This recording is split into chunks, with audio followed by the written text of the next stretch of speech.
Hello everyone and welcome back to EnglishPod. My name is Marco. My name is Catherine, and today we're talking about something that has always been very confusing for me. For me as well. I don't understand very well what this is about. We're going to be talking about time zones and a little bit about daylight savings time. Before we get started, though, let's take a look at this phrase in today's vocabulary preview. Vocabulary preview.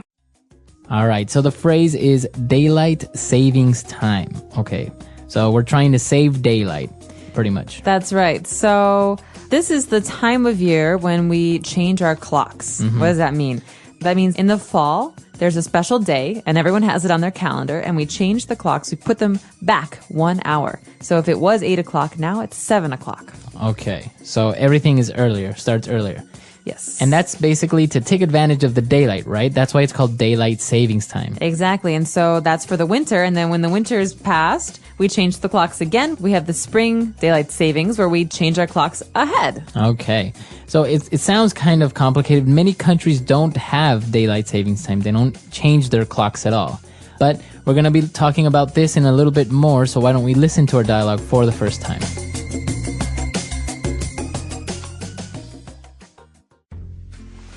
Did you set your clock forward for daylight savings time? What? Why do we have to do that? Well, at the start of the spring, we usually have more daylight in the mornings and less in the afternoon. This is basically due to our position on the planet and the rotation of the Earth. In any case, to take better advantage of the daylight available, we compensate by moving our clocks forward 1 hour. I see. That's convenient. I never understood things like this, such as GMT. I never know what time zone we are in or when to change my clock. That just stands for Greenwich Mean Time. Here in California, we're in Pacific Standard Time. That is 8 time zones west of Greenwich. Remember when we were in Beijing? Well, then we were in China Standard Time, and that's 8 time zones east of Greenwich. That's why it was so weird traveling from Beijing to LA, because of the huge time difference. Even though we left Beijing at noon and flew for more than 8 hours, we still arrived in LA the same day at noon. It's like we went back in time. All right, we're back. So that was a pretty clear explanation of why we do these things. But maybe there were a couple of words that you didn't understand. So let's take a look at those now in Language Takeaway. Language takeaway.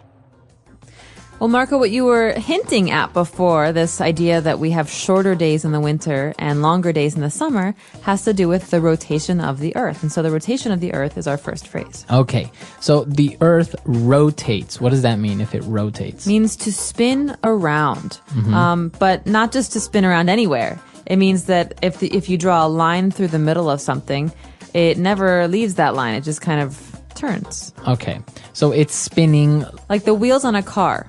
They rotate. That means they go around, but they are fixed To the car. to the car. Right. So this is one of the reasons why we need to compensate our clocks because of the rotation of the Earth.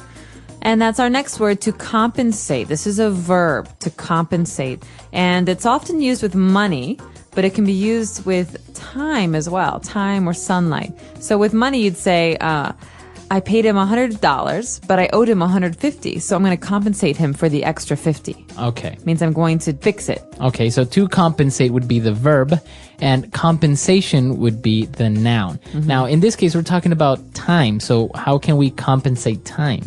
Well, that means that if we have lost an hour because we changed the clocks, we have to compensate. We have to try and gain that hour back. And so that's why in the spring, after the days start to get longer and longer, we have to compensate for that by changing the clocks again. Okay, so we're compensating time. Now, related to daylight savings and this whole time thing is time zones. We have time zones all over the earth, and you've probably noticed this if you've traveled. You have to change your clocks, or many times you see in hotels what time it is in London, in Hong Kong, in Berlin, etc. And this makes a lot of sense because, like we said, the Earth is rotating. And so if it's daylight in Moscow and it's nighttime in New York, obviously it's not the same time. Right. So to compensate for this difference, we have different time zones. And each time zone is pretty much an hour or so and, half an hour different from the next one. Right. So most countries actually have different time zones throughout their country, unless they're small that they don't really need to compensate any change. Or, for example, China, just to unify everything. It's a big country, but they have one time zone, China Standard Time. Exactly. But in the United States, we have 4 time zones. Right. All right. So that's time zone. And now related to time zone is time difference. Okay, well, think about math here. Difference is a word that we use in math. And a time difference is the amount of time, that means how many hours there are between one time zone and another time zone. So, for example, Beijing and New York City.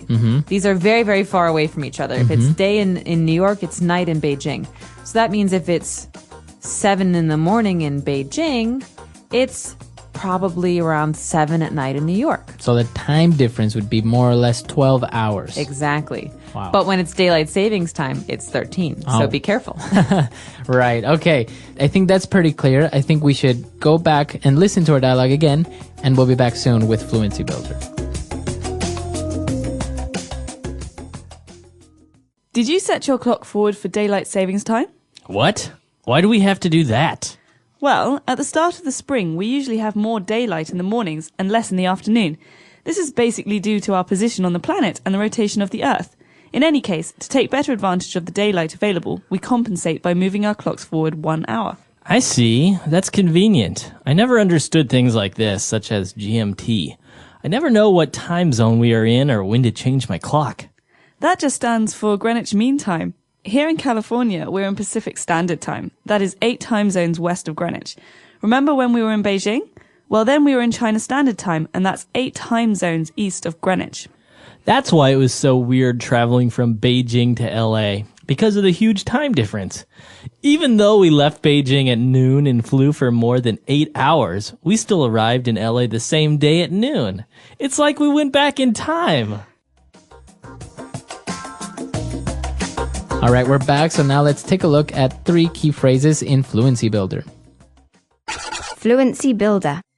Oh, let's go back to the beginning of this dialogue. The person who's explaining all of these interesting things is saying that, well, in any case, to take better advantage of the daylight available, we compensate by moving our clocks forward 1 hour.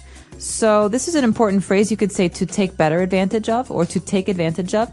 Let's talk about this. To take advantage of something. So to take advantage of something is to use it efficiently, right?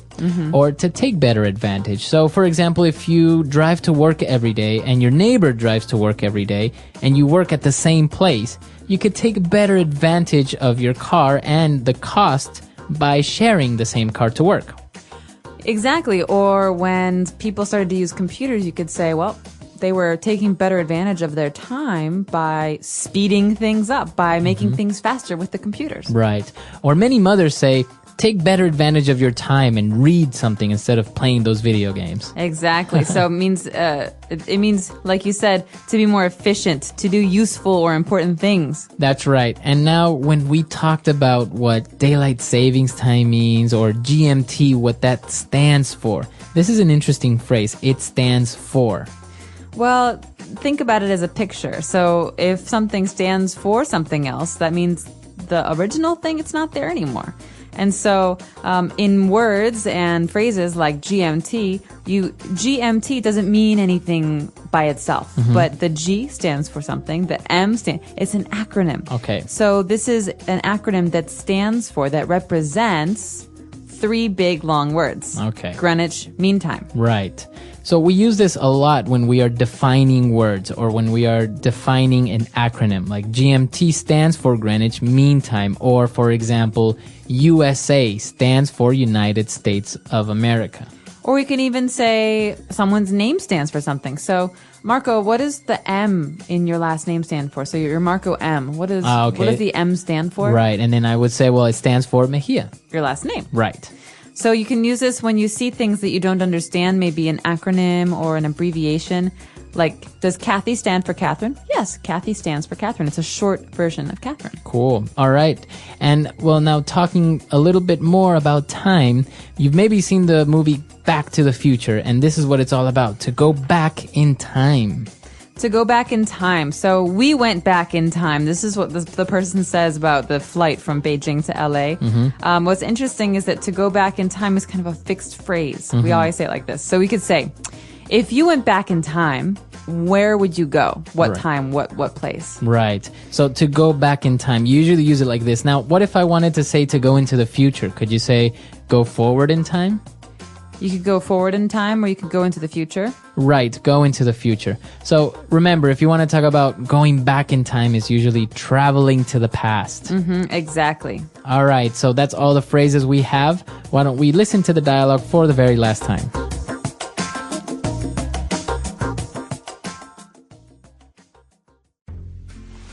Did you set your clock forward for daylight savings time? What?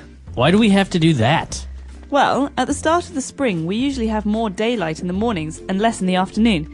This is basically due to our position on the planet and the rotation of the Earth. In any case, to take better advantage of the daylight available, we compensate by moving our clocks forward 1 hour. I see. That's convenient. I never understood things like this, such as GMT. I never know what time zone we are in or when to change my clock. That just stands for Greenwich Mean Time. Here in California, we're in Pacific Standard Time. That is 8 time zones west of Greenwich. Remember when we were in Beijing? Well, then we were in China Standard Time, and that's 8 time zones east of Greenwich. That's why it was so weird traveling from Beijing to LA, because of the huge time difference. Even though we left Beijing at noon and flew for more than 8 hours, we still arrived in LA the same day at noon. It's like we went back in time.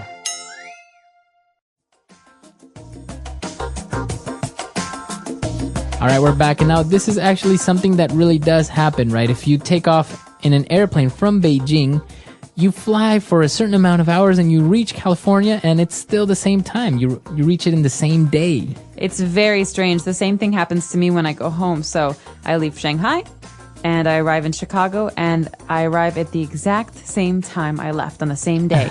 So it's like if time never passed. No, it's the longest day of your entire life because it's not 24 hours. The flight is 14 hours. It's really 38 hours long, right? So it's really intense and exhausting. And then what happens is when you do the opposite, you go from Chicago to Shanghai, then you go into the future pretty much, right? Because you left on a Sunday, but you arrive on a Tuesday. Or in my case, yeah, you leave on a Sunday and you'd arrive on a Monday. And you lose half a day of your life. Right. You're just sitting there and all of a sudden it goes past you. Right. Yeah, so it all evens out in the end. Right. So when you go back or when you come, it all evens out. You recover. You get those hours of your life back pretty much. They're not gone forever. All right. So if you guys have any questions, any doubts, you can send us an email at EnglishPod@praxislanguage.com or come to our website, EnglishPod.com. We hope to see you there. Ask away. And until next time, everyone. Bye. Bye.